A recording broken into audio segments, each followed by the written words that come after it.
Pag-usapan natin itong topic for today. Akala mo normal lang, pero baka mataas na pala ang blood pressure mo. Ito ang 5 senyales na hindi mo dapat baliwalaan.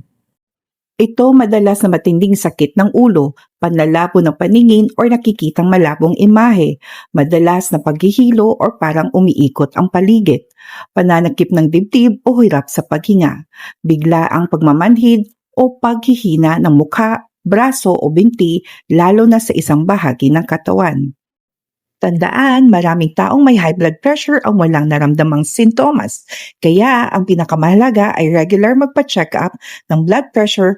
Kung may mga senyales na ito, huwag mag-self-medicate, magpatingin agad sa health center o doktor. Gusto mo pa ba ng dagdag health tips? Madali lang, i-follow ako araw-araw. At para sa iba pang tips, mag-comment ka lang ng health. Salamat sa panonood!